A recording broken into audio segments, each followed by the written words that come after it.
رمضان کی فضیلت جب اللہ نے بیان کی تو قرآن مجید کو بطور ضمانت، بطور گارنٹی پیش کیا کہ شہر رمضان الذی انزل فیہ القرآن۔ تمہیں ہوش نہیں آتا؟ تمہاری عقل کام نہیں کرتی؟ تم غور کرو کہ شہر رمضان الذی انزل فیہ القرآن، قرآن جو آخری وحی ہے، وہ قرآن جو آخری نبی اور پیغمبر کے قلب اطہر پر نازل کیا گیا،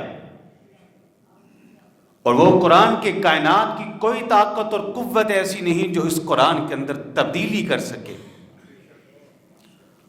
وہ قرآن جو رہتی دنیا تک کے انسانوں کے لیے ہدایت کا سرچشمہ ہے۔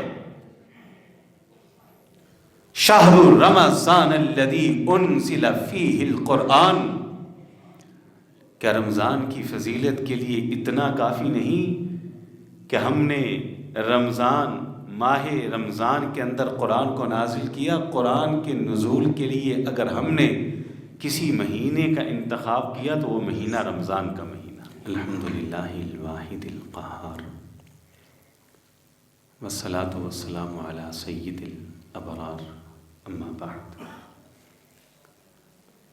فاعوذ باللہ السمیع العلیم من الشیطان الرجیم، من ہمزہ ونفخہ ونفاثہ، بسم اللہ الرحمن الرحیم۔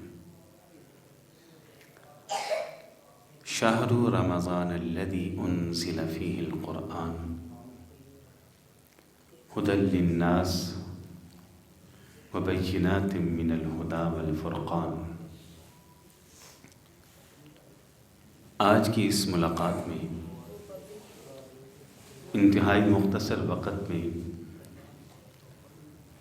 جو باتیں میرے ذمہ لگائی گئی ہیں، جو موضوع مجھے دیا گیا ہے، وہ ہے فضائل رمضان۔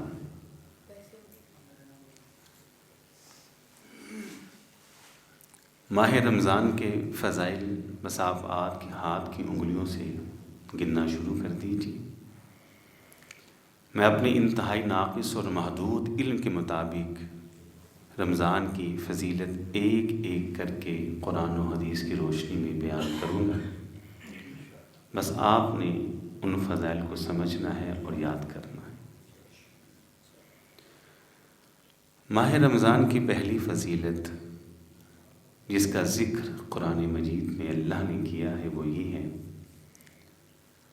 کہ شہر رمضان الذی انزل فیہ القرآن۔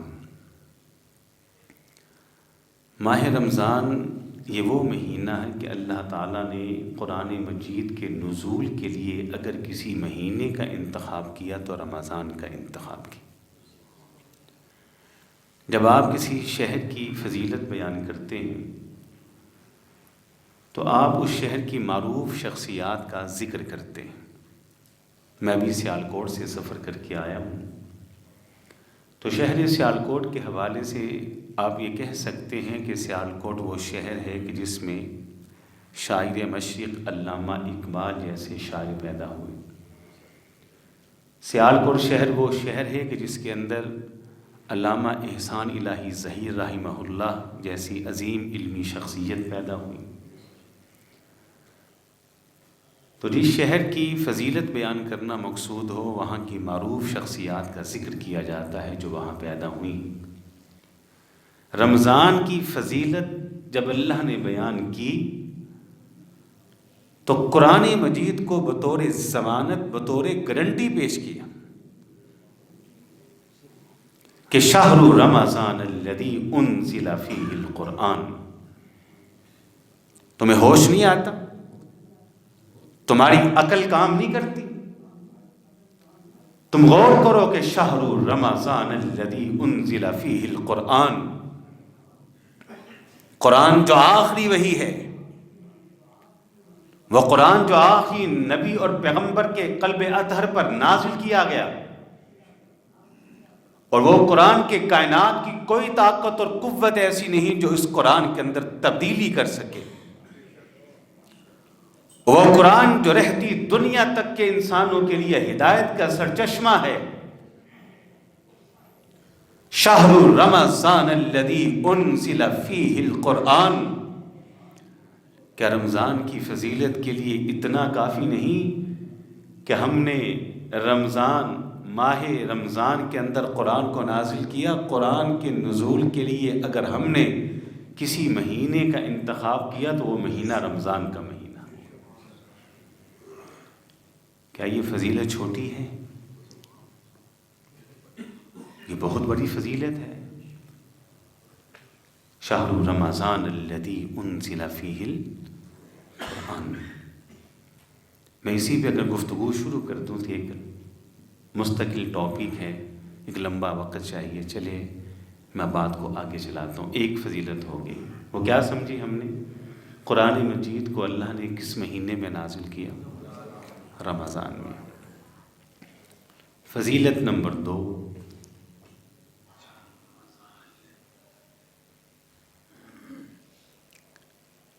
یا ایہا الذین آمنوا کتب علیکم الصیام کما کتب علی الذین من قبلکم لعلکم تتقون، کہ اللہ تعالیٰ نے روزے جیسی عظیم عبادت کو فرض کیا تو رمضان کے مہینے کے اندر کیا.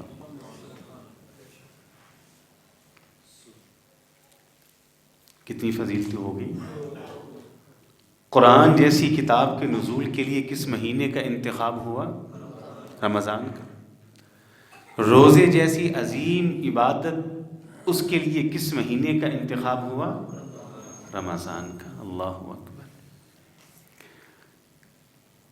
نبی علیہ الصلوۃ والسلام ارشاد فرماتے ہیں، صحیح بخاری کی حدیث ہے، من صام یوما فی سبیل اللہ،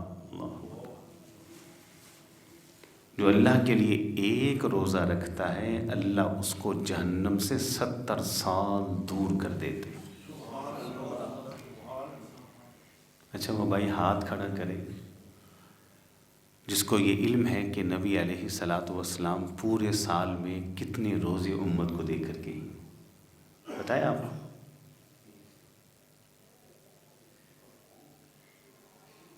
پورے سال میں کتنے روزے ہیں جو اللہ کے رسول رکھتے تھے علیہ الصلوۃ والسلام؟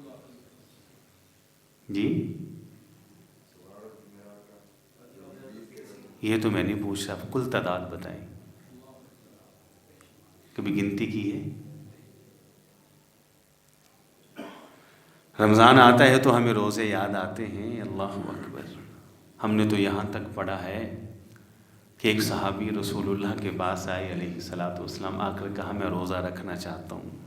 یہ بہت عظیم عبادت ہے، آگے چل کے میں بتاتا ہوں یہ عبادت کیا ہے. آپ نے کہا اچھا رمضان کے رکھ لے.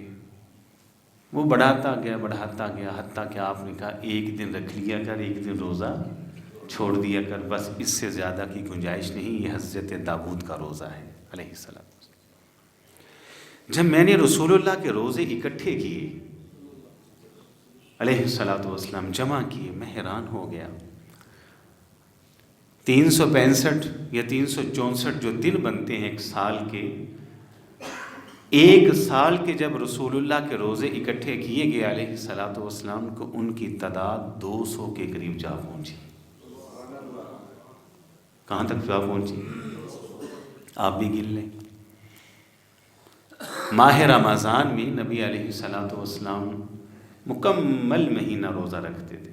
29 یا 30، کبھی 29 کا اور کبھی 30 کا، یہ رکھ لیں. شعبان کے مہینے کے اندر ایک عمل لوگوں نے ایجاد کیا ہے، پٹاخے چلتے ہیں، شرلیاں چلتی ہیں، آتش بازی ہوتی ہے، شرینی بانٹی جاتی ہے، صلاۃ الفیہ کے نام پر رات بھر 1000 رکعتیں پڑھی جاتی ہیں. اسے کیا کہتے ہیں؟ سب کو پتہ ہے کیا کہتے ہیں؟ شب برات. یہ لوگوں نے بنائی ہے، حدیث میں کہیں نہیں. اچھا اس کے مقابلے میں شعبان کے مہینے میں ایک مسئلہ ہے جو حدیث کے اندر ہے، جس کو پتہ ہے وہ ہاتھ کھڑا کرے.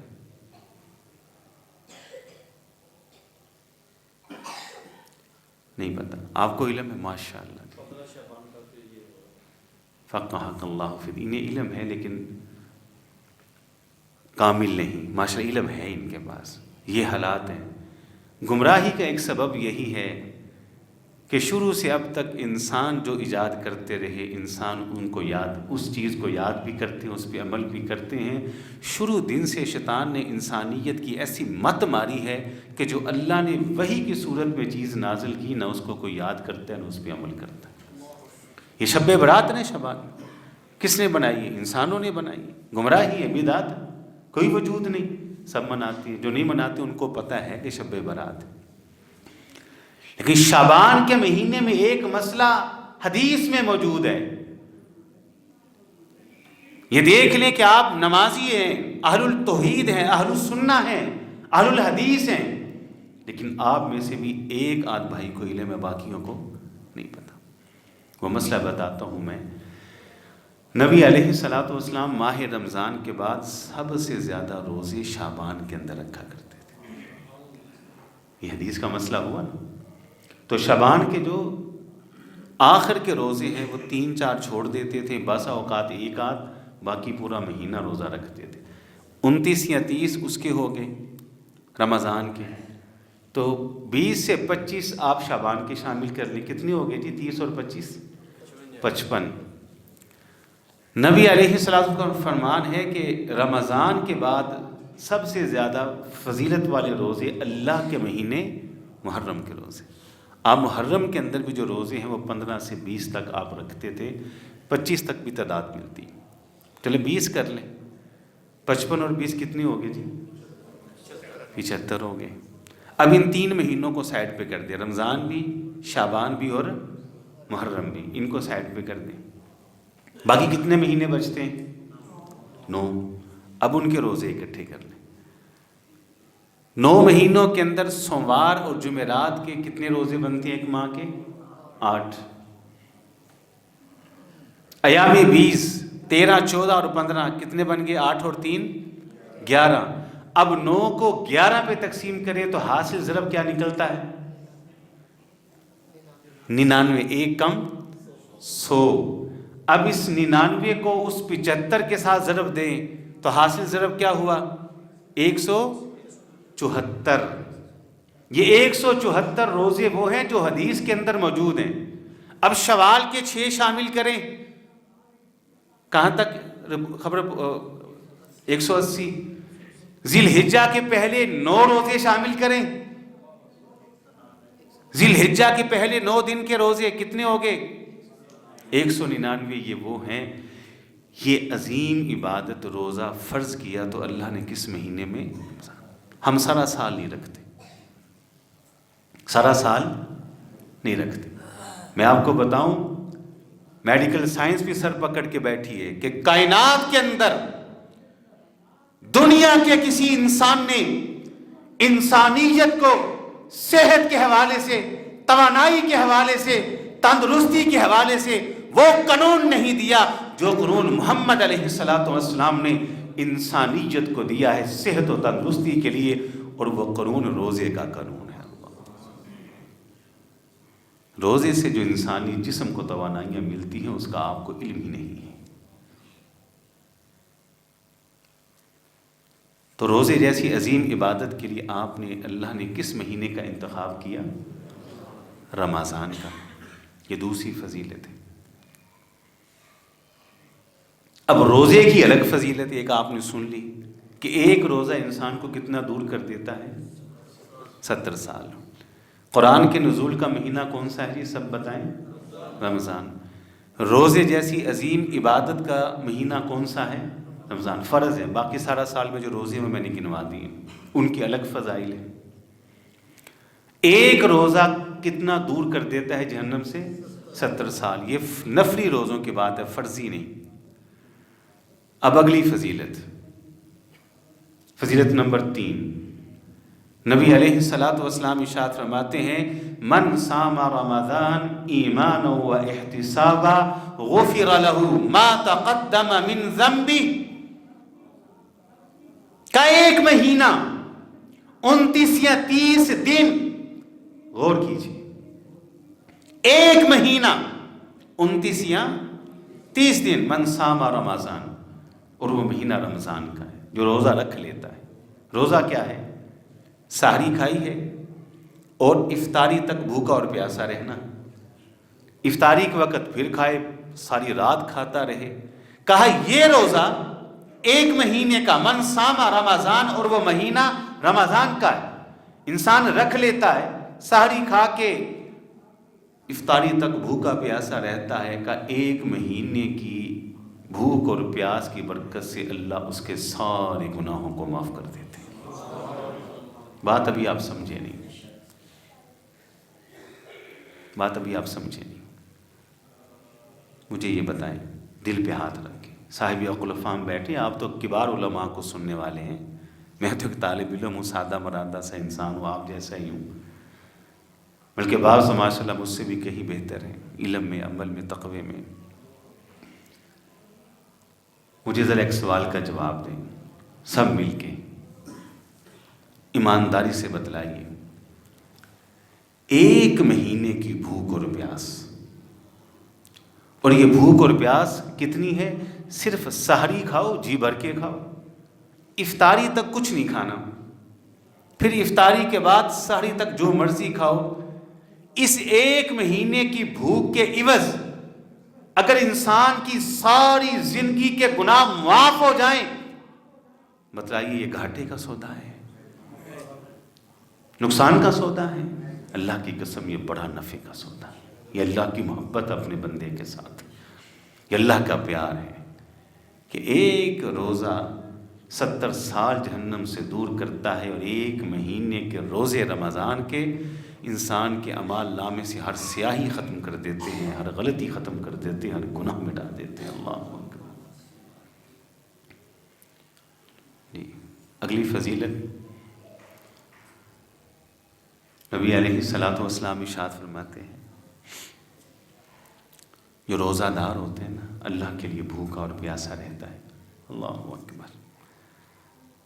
کب بھوک کی وجہ سے سحری کھائی ہے، دن بھر کچھ نہیں کھا رہا، کچھ نہیں کھا رہا، پی کچھ نہیں رہا، پیاس لگی ہے، بھوک لگی ہے، کچھ نہیں کھا رہا، اللہ کی رضا کے لیے، کہ اس بھوک اور پیاس کی وجہ سے اس کے منہ میں کچھ سمیل پیدا ہوتی ہے، بو پیدا ہوتی ہے۔ اللہ کیسی قدر کرتے ہیں، غور کریں۔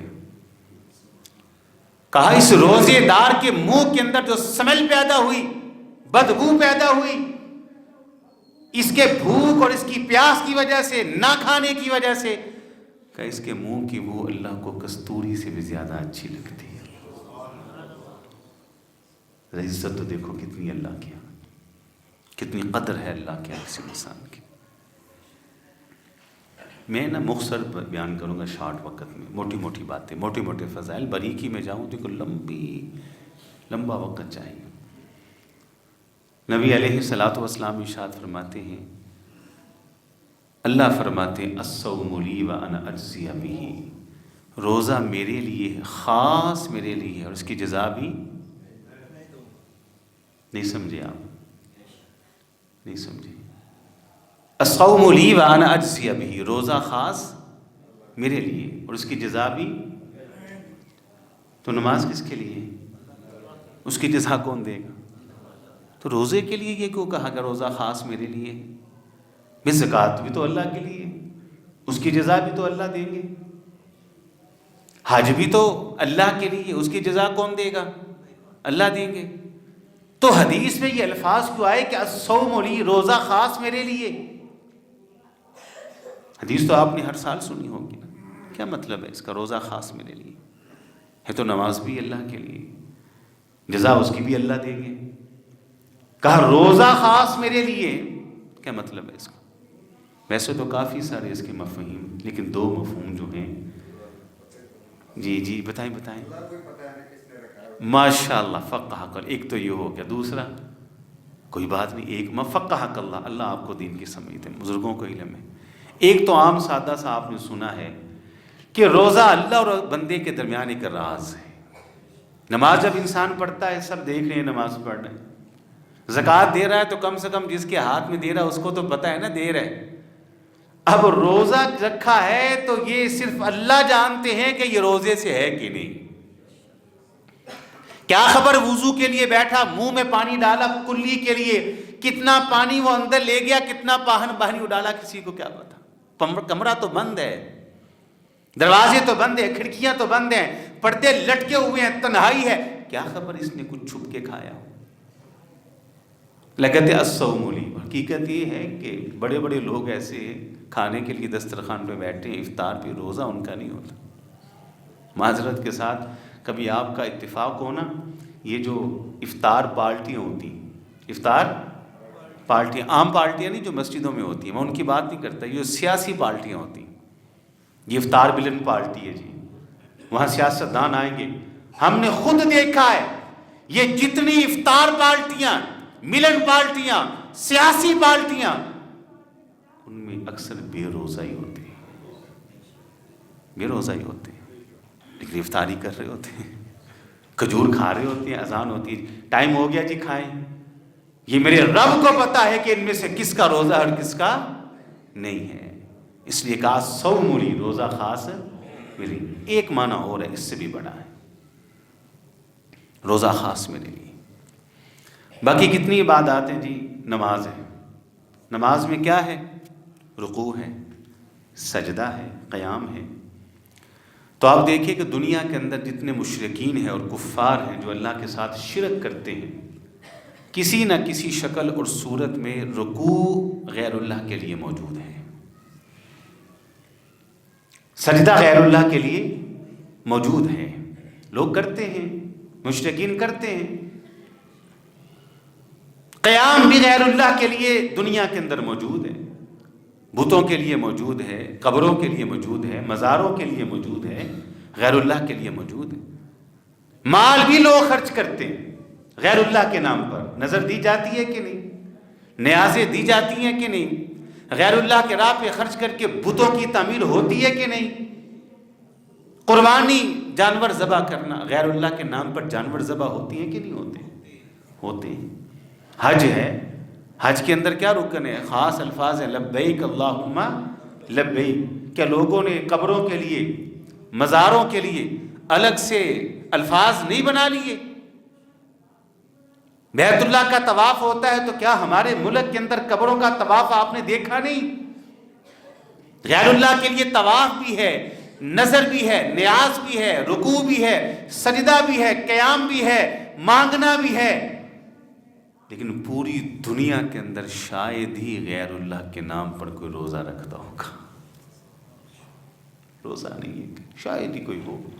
اس لیے کہا الصوم لی، یہ روزہ وہ عبادت ہے کہ زمین کے سینے کے اوپر رکوع بھی ہے، سجدہ بھی ہے، قیام بھی ہے، بکروں کو ذبح کرنا بھی ہے، جانور کے چرائے چرانا بھی ہے، چادریں بھی چڑھتی ہیں، طواف ہوتا ہے، غیر اللہ کے سامنے جھکا جاتا ہے. غیر اللہ کے نام پہ روزہ تم کو کہیں نظر نہیں آئے گا. الصوم لی، پوری دنیا میں روزہ اگر ہوتا ہے میرے لیے ہی ہوتا ہے. الصوم لی، روزہ خاص میرے لیے. وَأَنَا أَجْزِي بِهِ. اور دوسری فضیلت پتہ ہے ایک اور فضیلت اس کی کیا ہے جی؟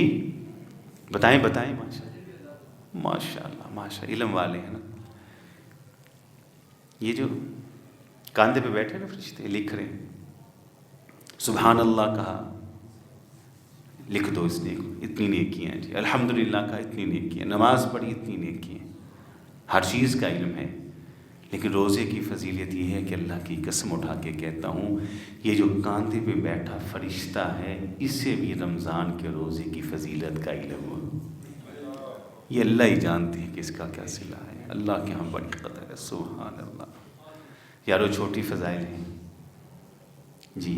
رمضان کے میں نے جو فضائل بیان کی اب تک، پہلا کیا تھا؟ اللہ نے قرآن کو رمضان میں اتارا ہے.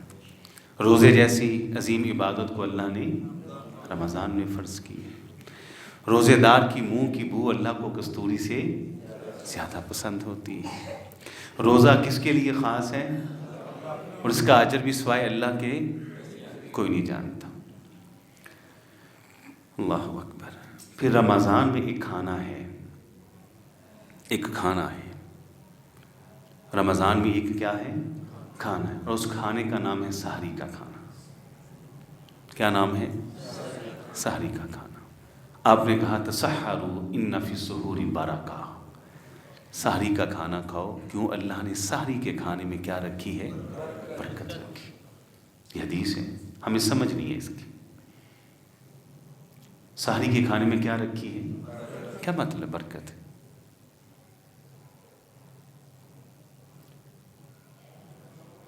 یہ ہے وہ فوڈ جو اسلام نے، اللہ کے رسول نے امت کو دیا ہے. ہمیں اس گورے نے، مغرب کے لوگوں نے کیا فوڈ دیا؟ Fast food. فاسٹ فوڈ کا کلچر اسلامی نہیں، جو لیٹ نائٹ شروع ہوتا ہے. جیسے جیسے رات قریب آتی ہے فاسٹ فوڈ کی بہتات نہیں ہوتی، تکا بوٹی. یہ فاسٹ فوڈ اسلام کا کلچر نہیں. اسلام نے ہم کو سلو فوڈ کا کلچر دیا. اسلام کا کلچر کون سا ہے؟ سلو فوڈ. ہم نے اپنے کلچر کو بلا دیا. یاد رکھیں، وہ کلچر جو کسی تمدن کے اندر نہ ڈھلے وہ کلچر ختم ہو جاتا ہے. وہ تمدن جو کسی تہذیب کی شکل اختیار نہ کرے وہ تمدن بھی ختم ہو جاتا ہے. وہ تہذیب جو کسی ریاست کی شکل اختیار نہ کرے وہ تہذیب بھی ختم ہو جاتی ہے. وہ ریاست جس کے پشتیبان مجاہدین نہ ہوں وہ ریاست بھی ختم ہو جاتی ہے. ہم تو کلچر پہ گرے ہوئے ہیں. اسلام نے ہم کو حیا کا کلچر دیا، ہم نے ویلنٹائن ڈے کے کلچر کو اپنایا. اسلام نے ہم کو جلد سونے اور سحری کے وقت بیدار ہونے کا کلچر دیا، ہم نے تاخیر سے سونے اور تاخیر سے اٹھنے کا کلچر اپنایا. اسلام نے ہم کو سلو فوڈ کا کلچر دیا اور اس کے مقابلے کے اندر ہم نے فاسٹ فوڈ کا کلچر اپنایا. سلو فوڈ کیا ہے جو اسلام نے ہم کو دیا؟ یہ آپ نے سن لیا، 200 کے قریب آپ روزے رکھتے، کہا وہ سحری کا کھانا ہے. اس میں برکت کیا ہے؟ پہلی برکت اس وقت کی برکت ہے. یہ وقت اتنا مبارک ہے کہ یہ وہ وقت ہے کہ جب اللہ رب العزت جو اللہ کی شایان شان ہے اس کے مطابق آسمانی دنیا پہ ہر روز تشریف لاتے ہیں. بس تشریف لاتے ہیں نہیں، محض تشریف نہیں لاتے. ندا ہوتی ہے، ایک پکارنے والا پکارتا ہے، حل من مستغفر، ان کے ہے گنہگار، آ جائے معافی مانگ لی، اللہ معاف کر دیں گے. کوئی بے چین و بے قرار ہے، اللہ کی بارگاہ میں آ جائے، ہاتھ پھیلا دے، سر جھکا دے، اللہ ساری بے چینیاں دور کر دیں گے. کوئی مقروض ہے اللہ کو بتائے، اللہ کے سامنے گریہ زاری کر رہے، اللہ انتظام کر دیں گے. کوئی دکھوں کا مارا ہے، کوئی غموں کا ستایا ہے، کوئی حالات کا ڈسا ہوا ہے، کوئی گردش دوران کی چکی میں پس رہا ہے، مت دہائیاں دے لوگوں کے سامنے، مت واویلا کرے انسانوں کے سامنے. وقت سحر ہے، مالک آسمان دنیا پر تشریف فرما ہے، آجا اللہ کے سامنے اپنے سر کو جھکا، حاجات، مناجات، منتیں، مصیبتیں، دکھ غم رب کے سامنے رکھ، تیری ایک ایک سنی جائے گی، پوری ہوگی.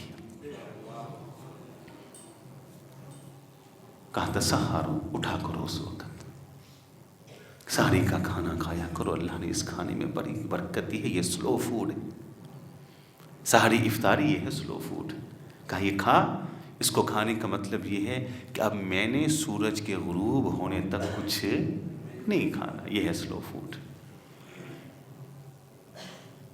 پھر کیا مجال ہے کہ تم رسول اللہ کی سنت پہ عمل کرتے ہوئے علیہ الصلاۃ والسلام سال کے سارے روزے رکھے، رمضان کے روزے رکھے، پھر کوئی بیماری تیرے قریب بھی بھٹک جائے تو پھر کہنا.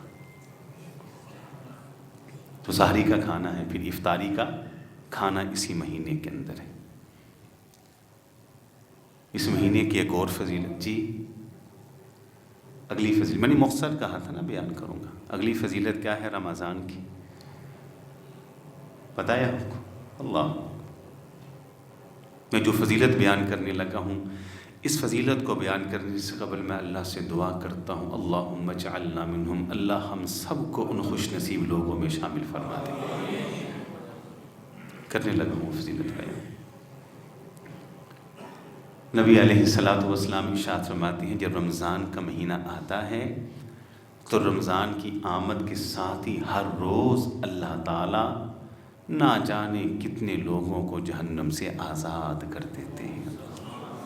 جہنم سے آزادی کا مہینہ ہے. اللہ اللہم اجعلنا منہم، اللہ ہمیں ان خوش نصیب لوگوں میں شامل فرما لیجیے۔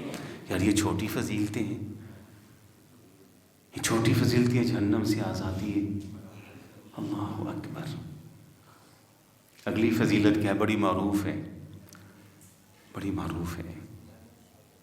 جنت کے دروازے، جہنم کے دروازے، شیاطین کو پابندے سلاسل کر دیا جاتا، زنجیروں میں جکڑ دیا جاتا، پابندے سلاسل کر دیا جاتا ہے، اور ایک ندا لگانے والا ندا لگاتا ہے، یا باغی الخیر اقبل یا باغی الشر اقصر۔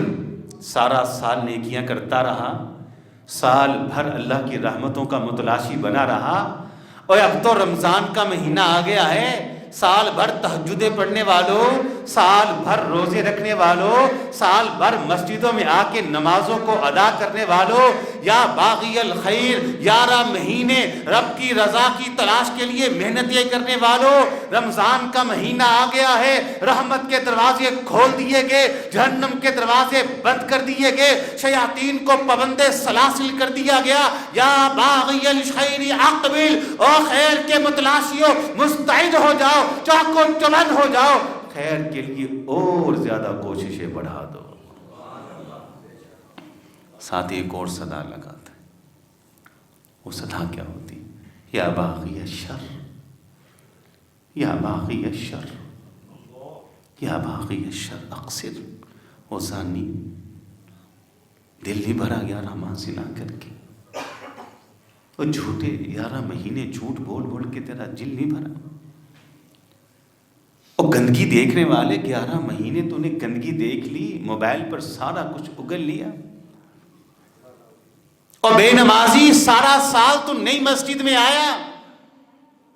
یا باغی الشر، ہر برائی کے اڈے کو آباد کرنے والے، ہر گندگی دیکھنے گنگنانے سننے والے، اور ناجائز تعلقات قائم کر کے ساری ساری رات بغاوتیں کرنے والے، یا باغی الشر شرم کر لے، یا باغی الشر اب تو حیا کر لے، یا باغی الشر رمضان آ گیا، اقصر باز آ جا۔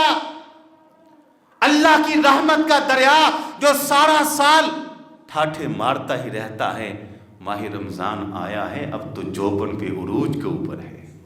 میں اکثر کہتا ہوں اللہ کی رحمت کا دریا سارا سال ہمارے گھروں کے آگے سے گزرتا ہے، وہ نہیں رکتا، لیکن جب رمضان کا مہینہ آتا ہے یہ دریا رحمت کا تو ہمارے گھروں کے اندر سے گزر رہا ہوتا ہے۔ یا باغی الشر اقصر، کہتا ہوں گنہگار چھوڑ دے، کب چھوڑے گا؟ رمضان آیا اب بھی نہیں چھوڑے گا، آجا اللہ کی رحمت کو سمیٹ۔ تو اللہ تعالیٰ جہنم سے آزاد کرتے رمضان کے مہینے میں۔ اللہ اکبر۔ اگلی فضیلت سب کو پتہ ہے، اگلی فضیلت بھی بیان کرتا ہوں۔ رمضان کا مہینہ وہ ہے کہ اللہ تعالیٰ نے رمضان کے مہینے کی آخری عشرے کے اندر تاک راتوں میں ایک رات قدر کی رات رکھ دی۔ رو اللہ کی رحمت تو دیکھو، نیکیوں کا موسم بہار، کیا رکھ دی؟ قدر کی آخری 5 تاک راتوں میں کوئی ایک رات کون سی ہے؟ قدر۔ اسے قدر کیوں کہتے ہیں پتہ کسی کو؟ نہیں بتا؟ جی اب وہ تو ہے، لیکن قدر اس کا نام کیوں ہے؟ کبھی غور کیا آپ نے؟ کوئی بات نہیں، ماشاء اللہ اچھی، آپ نے بالکل درست جواب دیا ہے کہ انا انزلناہ فی لیلۃ القدر، کہ ہم نے اس کو قدر کی رات میں اتارا ہے۔ جی عمیر بھائی، جی اس لیے قدر کہتے ہیں۔ بات ٹھیک ہے، جی جی بتائیں جس کو جو علم۔ اچھا یہ آپ کو علم ہے یا اب آپ کے ذہن میں آیا ہے؟ جی میں بتاتا ہوں۔ قدر کے 4 معنی ہوتے ہیں۔ کتنے معنی ہیں؟ کتنے معنی ہیں؟ وہ چاروں کے معنی اس کے اندر عمیر بھائی نے بھی ٹھیک بتایا، بزرگوں نے بھی ٹھیک بتایا، لیکن ذرا سمجھ لیں۔ قدر کا ایک معنی ہوتا ہے عزت، وما قدر اللہ حق قدر، لوگوں نے اللہ کی اس طرح قدر عزت نہیں کی جیسے کرنے کا حق تھا۔ قدر کا معنی کیا ہوتا ہے؟ عزت۔ اس رات کی عزت ہے. عزت کیا ہے؟ انا انزلناہ فی لیلۃ القدر. اس رات کی عزت یہ ہے کہ ہم نے قرآن کو نازل کیا تو قدر کی رات میں نازل کیا. یہ اس کی قدر ہے. کتنے معنی میں نے کہا تھا؟ 4. ایک ہو گیا نا. دوسرا معنی کیا ہوتا ہے قدر کا؟ جی قیمتی. قیمتی، قیمت کو، قدر و قیمت کو بھی کہتے ہیں نا. مجھے عمیر بھائی نے کہا، بزرگ بھی بتا رہے ہیں. یہ قیمتی کتنی ہے؟ لیلۃ القدر خیر من الف شہر. یہ اس کی قیمت ہے. یہ اس کی قیمت ہے. قیمتی کتنی ہے؟ یہ 1000 مہینوں کی عبادت سے بہتر ہے. یہ اس کی قدر ہے. یہ اس کی قیمت ہے. قدر و قیمت کہتے ہیں نا. قیمتی اتنی. قدر کا تیسرا معنی کیا ہوتا ہے جی؟ جی جی قدر کا تیسرا معنی ہوتا ہے تنگ. کیا معنی ہوتا ہے؟ واللہ یقدر و یبسط. اللہ جس کے لیے چاہتی ہے رزق تنگ کر دیتی ہے اور جس کے لیے چاہتے ہیں رزق کشادہ. قدر کی رات تنگی کا معنی کیسے آ گیا؟ مجھے بزرگ بتا رہے ہیں. ہاں، اس رات میں اتنے فرشتے نازل ہوتے ہیں، اتنے فرشتے نازل ہوتے ہیں، یہ زمین و آسمان کے درمیان جتنا خلا ہے یہ خلا تنگ پڑ جاتا ہے. اللہ. کتنے معنی ہوگی جی قدر کے؟ نمبر 1 عزت. اس کی عزت کیا ہے کہ اس رات میں قرآن کو نازل کیا. قیمتی، قدر و قیمت. قیمتی کتنی ہے؟ 1000 مہینوں سے. قدر کے معنی تنگ. اتنے فرشتے نازل ہوتے ہیں. پڑھیے ذرا. انا انزلناہ فی لیلۃ القدر وما ادراک ما لیلۃ القدر لیلۃ القدر خیر من الف شہر.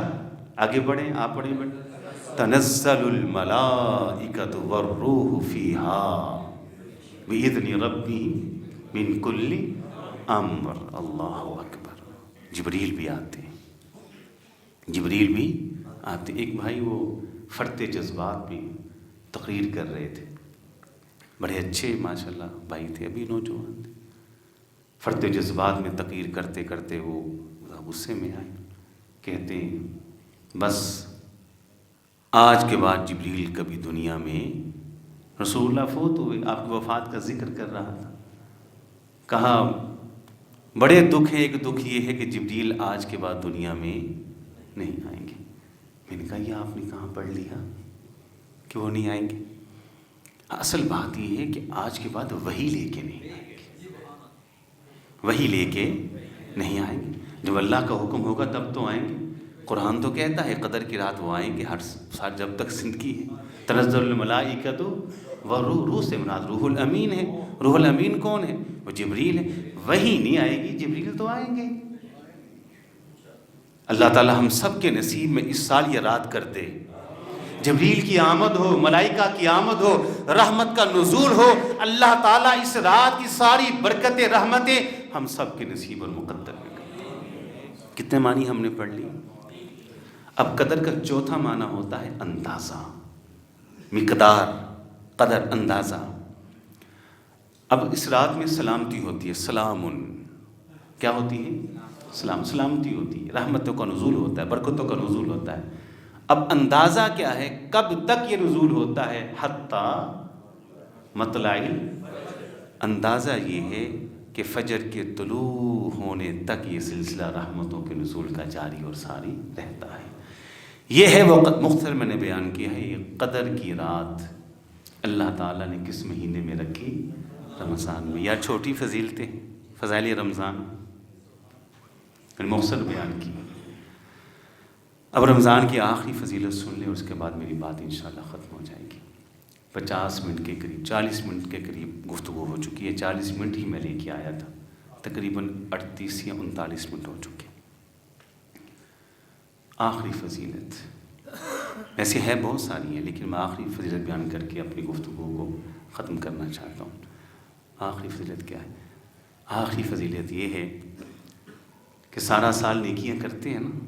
قرآن پڑھتے ہیں، نماز پڑھتے ہیں، صدقہ خیرات بھی کر لیتے ہیں، سارا سال عمرہ بھی کر لیتے ہیں، لیکن جب رمضان آتا ہے نا، اللہ اکبر، نماز وہی ہوتی ہے، تسبیح وہی ہوتی ہے، قرآن وہی ہوتا ہے، تلاوت وہی ہوتی ہے، نیکی وہی ہوتی ہے، لیکن رمضان کی ایک فضیلت اور برکت یہ ہے کہ اللہ تعالیٰ اس مہینے میں نیکی کا اجر و ثواب بڑھا دیتے ہیں، اجر و ثواب بڑھا دیتے ہیں اس مہینے میں، یہ بھی تو فضیلت ہے۔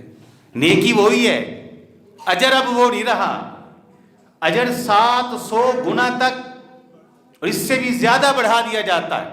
مثال دیتا ہوں، آپ قرآن پڑھتے ہیں، قرآن کی فضیلت یہ ہے کہ ایک حرف پڑھے تو کتنی نیکیاں؟ 10۔ ایک بار پڑھا الف لام میم، کہا یہ ایک حرف نہیں ہے، 3 ہے۔ کتنے ہیں؟ 3 ہیں۔ گویا جس نے کہا الف لام میم، اس کے اعمال نامے میں کتنی نیکیاں بڑھ گئیں؟ 30۔ یہ عام دنوں کی بات ہے، عام دنوں کی۔ یہی قرآن، یہی الف لام میم رمضان میں پڑھتے ہیں تو ایک حرف کا بدلہ 10 سے 70 تک، 70 سے 7 گنا، 700 گنا تک، 700 گنا سے لے کر 70,000 تک جا پہنچتا ہے ایک حرف کا اجر و ثواب۔ چیلنج کرتا ہوں، قرآن کی تلاوت ایک طرف رکھ لیجئے، ایک حرف کو 70,000 کے ساتھ کیلکولیٹر کرتے جائیے، ضرب دیتے جائیے، قرآن پڑھتے جائیے، ایک ایک حرف کو 70,000 کے ساتھ ضرب دیتے جائیں، رب کعبہ کی قسم ہے بڑے سے بڑے کیلکولیٹر کے فگر ختم ہو جائیں گے، اللہ کی رحمتیں برکتیں ختم نہیں ہوں گی۔ جب رمضان آتا ہے تو نیکیاں، اس کا اجر و ثواب بڑھا دیا جاتا ہے۔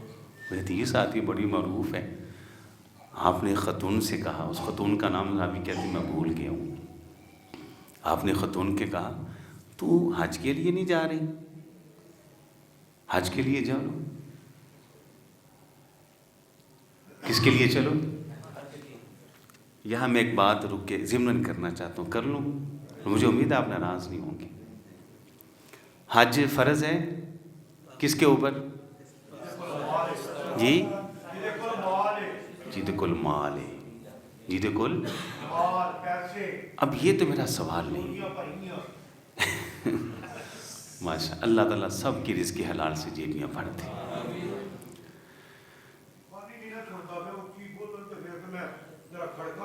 ماشاء اللہ ماشاء اللہ تعالیٰ تعالیٰ ایمان دی زندگی دی، سب نے ایمان دی۔ جی مجھے بتائیں حج کس پہ فرض ہے؟ صاحب استطاعت پر، ہے نا جی۔ اب یہ بتائیں استطاعت کس کو کہتے ہیں؟ استطاعت کس کو کہتے ہیں؟ کبھی غور کیا استطاعت کس کو کہتے ہیں؟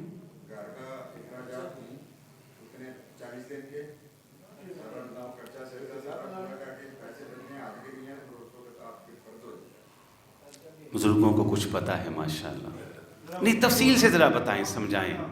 جیسے دیکھیں نا، آپ کو نماز کا پتہ ہے، فرض نماز فجر کی کتنی رکھتے ہیں؟ 4، 2 سنتی اور 2 فرض، پتہ ہے کہ نہیں؟ اب اس کے اندر یہ کوئی نہیں ہے نماز فرض ہے جی پڑھنی چاہیے، سجدہ ہونا چاہیے، رکوع ہونا چاہیے، ایگزیکٹ بتائیں کہ فجر کی 4 رکھتے ہیں، 2 سنتی اور 2 فرض، استطاعت کیا ہے؟ کتنا مال ہو؟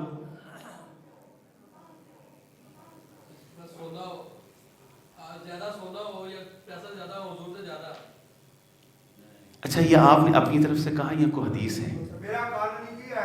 چلے کوئی بات، آپ چلے آپ خاموش بھی رہیں گے تو انشاءاللہ آپ کا جواب ہی ہے، انشاءاللہ ہم سمجھیں گے۔ یہ ایک المیہ ہے، یہ کیسے ممکن ہے کہ اللہ تعالیٰ ایک چیز ہمارے اوپر فرض کرے اور اس کی استطاعت نہ دے؟ میں حیران ہوں کہ کوئی صحابی ایسا نہیں جس نے حج نہ کیا، کوئی صحابیہ نہیں ملی کہ جو یہ کہتی ہو کہ میرے پاس حج کی استطاعت ہی نہیں، ہر سال صحابہ حج کرتے تھے۔ اچھا میں تابعین میں آیا، میں نے کہا کوئی ڈھونڈے تابعی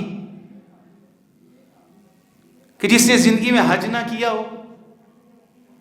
نیچے محدثین کو پڑھا، غربت میں زندگی گزاری، کھانے کو کچھ نہیں ملا، یا ابو ہریرہ پیٹ پہ پتھر باندھتا ہے، بے ہوش ہو کے زمین پہ گرتا ہے، حج وہ بھی کرتا ہے۔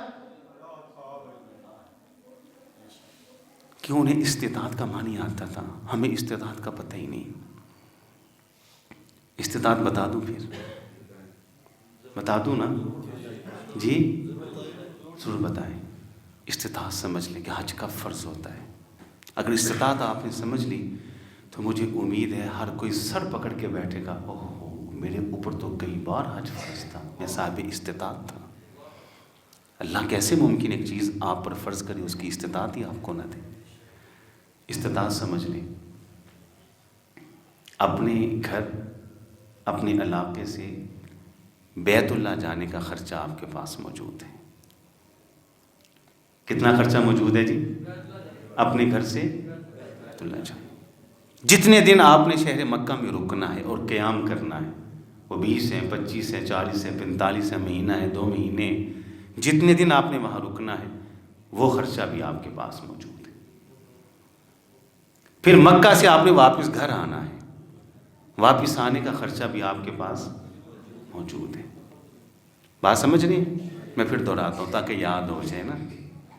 گھر سے بیت اللہ جانے کا خرچہ آپ کے پاس موجود ہے، جتنے دن آپ نے وہاں قیام کرنا ہے اتنے دن وہاں قیام کا خرچہ بھی آپ کے پاس موجود ہے، وہاں سے گھر واپس آنے کا خرچہ بھی آپ کے پاس موجود ہے۔ یہ جو دورانیہ ہے، گھر سے نکلے، مکہ پہنچے، آپ نے وہاں حج کیا، وہاں قیام جتنے دن آپ کا دل تھا رکے، واپس آئے، یہ جتنا دورانیہ ہے، اس دورانیے کا خرچہ پیچھے گھر والوں کے لیے بھی موجود ہے، گھر والوں کے لیے بھی، بس آپ پر حج فرض ہے۔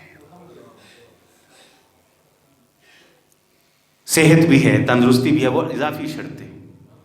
یہ ہے استطاعت، شیطان نہیں آنے دیتا اس طرف۔ میں گھر بناتا ہوں، استطاعت نہیں۔ بیٹیاں بیاہدی، بچے بیاہدی، براتوں پہ، مہندیوں پہ، رسموں پہ، رواجوں پہ لاکھوں خرچ کیے، قرض اٹھا کے خرچ کیے، میں صاحب استطاعت نہیں۔ ہر سال نئی گاڑی نکلواؤں، میں صاحب استطاعت نہیں۔ موسم بدلا، 2 3 4 لچے لفنگے بدکماش آوارہ یار بیلی لیے نکلا، نران کے لیے، کہان کے لیے، سوات کے لیے نکلا، مری کی سیر و تفریح کے لیے، حج کی استطاعت نہیں۔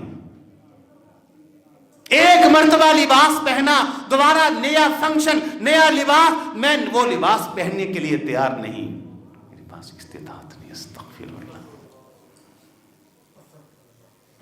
اللہ ناراض نہ ہو تو اور کیا۔ میرے ایک دوست ہیں، تو میں نے ایک بار ان کو دعوت دی کہ آپ حج کریں، آپ صاحب استطاعت ہے۔ وہ جواب دیتے ہیں جی وہ بیٹیاں ہیں، یہ بھی تو فرض ہے کہ نہیں، ان کی شادی، بیٹے ہیں ان کے فرض بھی ہیں، تعلیم وغیرہ، تو اس سے فارغ ہو جائے پھر کر لیں گے۔ عموماً یہ بہانہ ہوتا ہے۔ تو میں نے وہ سنا تو میں نے پھر ان کو سمجھانے کے لیے جواب دیا، میں نے کہا مجھے ایک بات بتائیں، اگر آپ مر جاتے ہیں، بھی موت آتی ہے۔ ہمارے ایک دوست ہیں حبیب الرحمان صاحب، بڑی انہوں نے پیاری یہ بات مجھے سمجھائی، مجھے سمجھ میں آئی، میں نے کہا آپ کو بھی سمجھا دوں۔ میں نے کہا اگر آپ کو موت آئی، مر جاتے ہیں، قبر میں چلے جاتے ہیں، تو کیا آپ کی موت کے بعد آپ کی بیٹی کا رشتہ نہیں ہوگا؟ کوئی خافت اس کو نہیں ملے گا؟ کیوں جی؟ مل جائے گا۔ آپ کی موت کے بعد آپ کے بیٹے کو دلہن نہیں ملے گی؟ مل جائے گی۔ تو میں نے کہا اگر مر جائیں تو کیا قبر میں حج کر لیں گے؟ جو کام آپ کے مرنے کے بعد ممکن ہے ان کی فکر ہے، وہ جو مرنے کے بعد کام آپ کے لیے ممکن نہیں اس کی فکر ہی نہیں ہے آپ کو۔ غلطی مغالطے میں ہے، اللہ کی قسم۔ آپ کیا سمجھتے ہیں حج کریں گے کنگلے ہو جائیں گے، عمرہ کریں گے کنگلے ہو جائیں گے؟ نبی کی زبان مبارک سے حدیث سن لیں، آپ نے فرمایا ہے جو بندہ عمرہ کرتا ہے، آتا ہے حج کی تیاری کرتا ہے، حج کرتا آتا ہے عمرے کی تیاری کرتا ہے، 2 چیزیں اللہ اس کو دیتے ہیں، ایک اللہ اس کے گناہوں کو معاف کر دیتے ہیں، دوسرا اللہ اس کے مال میں برکت نازل فرماتے ہیں۔ اچھا اس نے ایک کرارا جواب دیا مجھ کو، کہتا میں اولاد کو کہہ چکا ہوں، نصیحت کرتی ہے، میں مر گیا تو میرے بعد میری طرف سے حج کر لینا۔ ٹھیک ہے، نصیحت ہے، یہ مسئلہ بھی ہے۔ اگر آپ بیمار ہیں نہیں جا سکتے، یا آپ نے نیت کی ہے، آپ بچوں کو کہہ دیں میں نے نیت کی ہے اس سال حج پہ جانا ہے، اگر میری موت آئی تو آپ پر اس کی قضا ہے، یہ میرا سارا مال وغیرہ ہے۔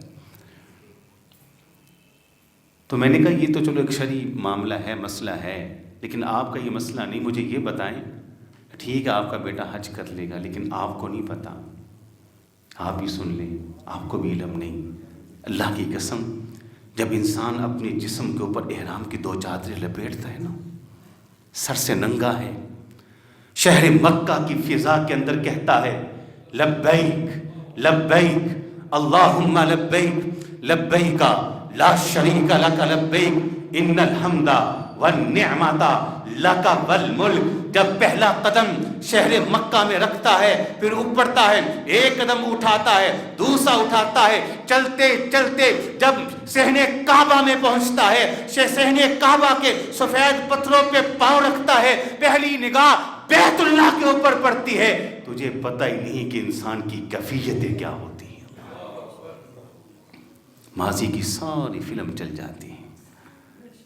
میں نے کہا وہ فلم تو تیری ہے، جو کرتوتیں تو نے کی، جو کسب تو نے کمائے، جو گناہ تو نے کیے، تیرے بیٹے کو پتہ ہے؟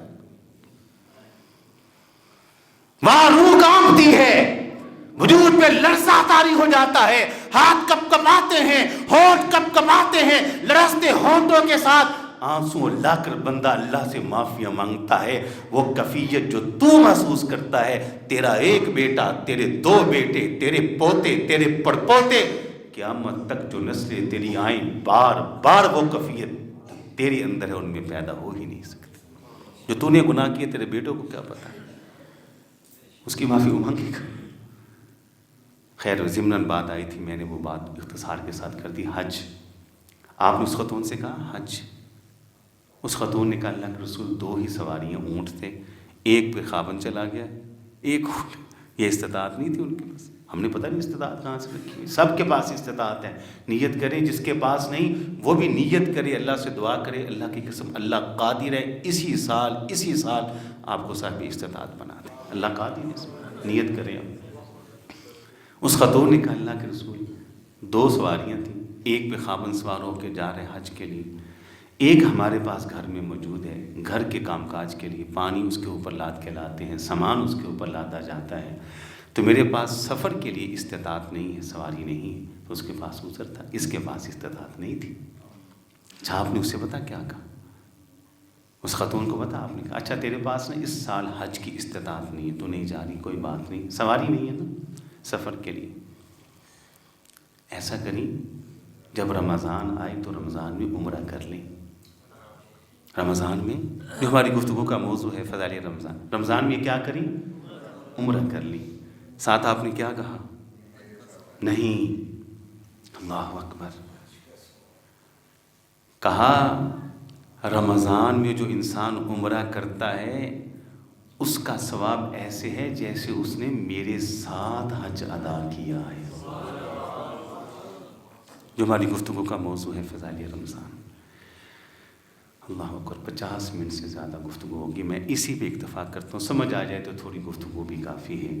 اس دعا کے ساتھ اے مالک تیرے اس گنہگار بندے نے جو باتیں کی وہ آپ کی توفیق اور آپ کی مدد سے، اس میں جو حق ہے جو سچ ہے سمجھ کے عمل کی توفیق عطا فرما، جو غلطی اور کوتاہی ہے درگزر کرتے ہوئے اصلاح کی توفیق عطا فرما۔ وآخر دعوانا ان الحمدللہ رب العالمین، الحمدللہ رب العالمین، الرحمن الرحیم، مالک یوم الدین، اللهم صل على محمد وعلى آل محمد كما صليت على إبراهيم وعلى آل إبراهيم إنك حميد مجيد، اللهم بارك على محمد وعلى آل محمد كما باركت على إبراهيم وعلى آل إبراهيم إنك حميد مجيد، اللهم اغفر لنا وللمؤمنين والمؤمنات والمسلمين والمسلمات، اللهم ألف بين قلوبهم وأصلح ذات بينهم، اللهم إنك عفو كريم تحب العفو فاعف عنا، يا حي يا قيوم برحمتك نستغيث، اللهم اشف مرضانا ومرضى المسلمين،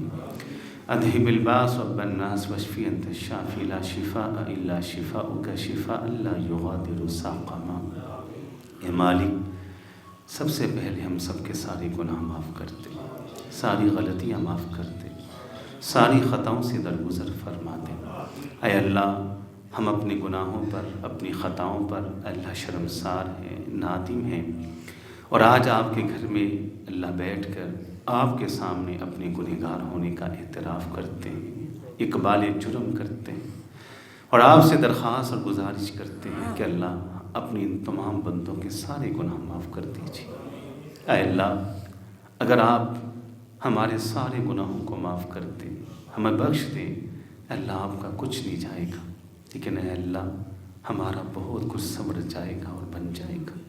اللہ، ہم آپ کو آپ کی اس رحمت کا واسطہ دیتے ہیں جو کائنات کی ہر چیز سے وسیع ہے۔ اللہ ہم سب کو معاف کر دیجیے۔ اللہ ہمارے اعمال نامے کی سیاہیاں ختم کر دیجیے۔ اللہ ہمارے اعمال ناموں کے اندر سے گناہوں کو مٹا دیجیے۔ اے اللہ، میں آپ سے یہ التجا کرتا ہوں کہ گناہوں کی معافی کے ساتھ ساتھ آئندہ زندگی میں گناہوں سے بچنے کی توفیق عطا فرما دیجیے۔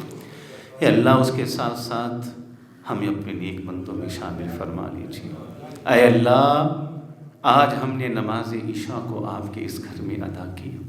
اللہ ہمیں توفیق دیں کہ آخری سانس تک ہم یوں ہی آپ کی عبادت بجا لاتے رہیں۔ اللہ، آخری ہچکی تک یہ سر یوں ہی آپ کے سامنے جھکتا رہے۔ اللہ، آخری سانس تک یہ کمر ایسے ہی رکوع کی حالت میں آپ کے سامنے خم ہوتی رہے۔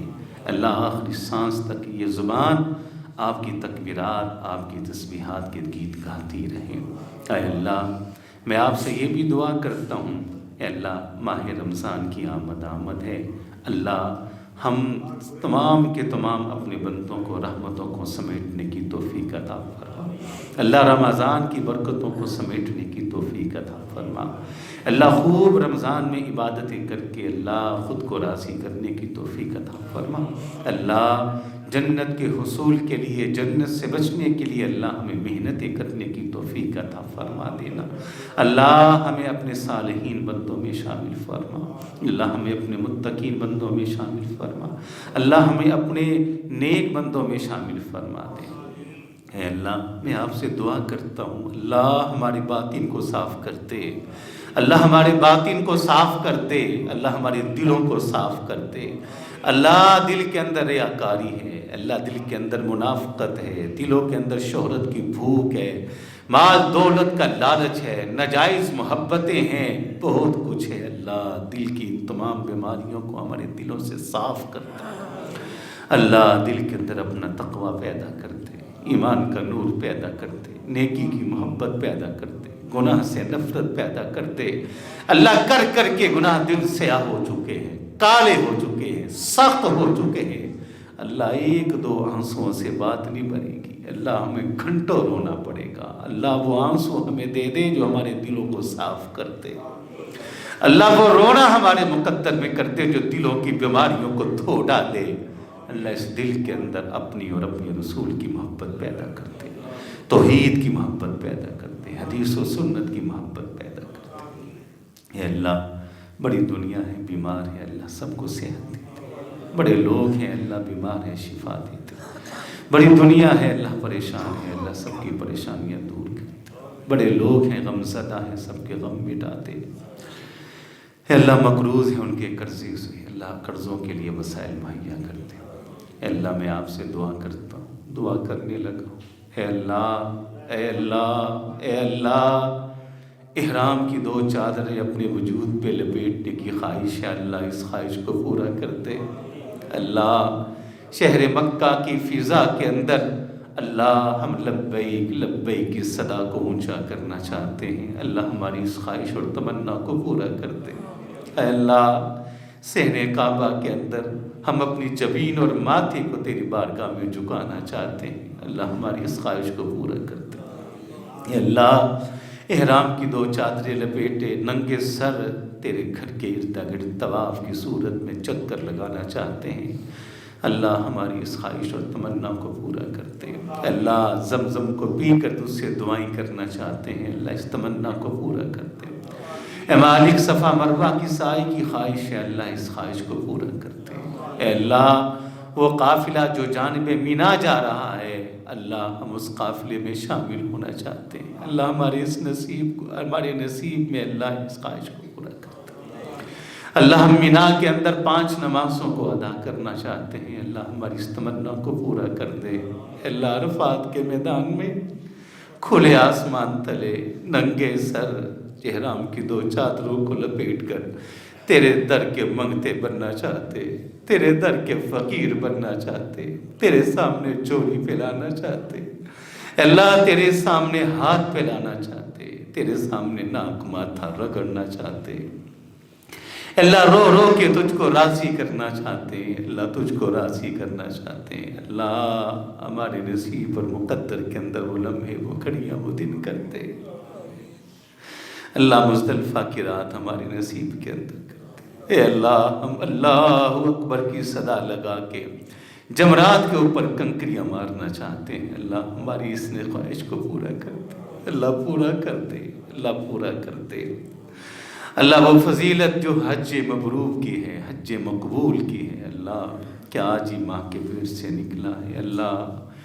ہمارے دل کے اندر خواہش ہے اس سعادت کو حاصل کرنے کی، اللہ ہماری اس خواہش اور تمنا کو پورا کر دے۔ ربنا تقبل منا انک انت السمیع العلیم وتب علینا انک انت التواب الرحیم، وصلی اللہ تعالی علی خیر خلقہ محمد وعلی آلہ واصحابہ اجمعین، آمین برحمتک یا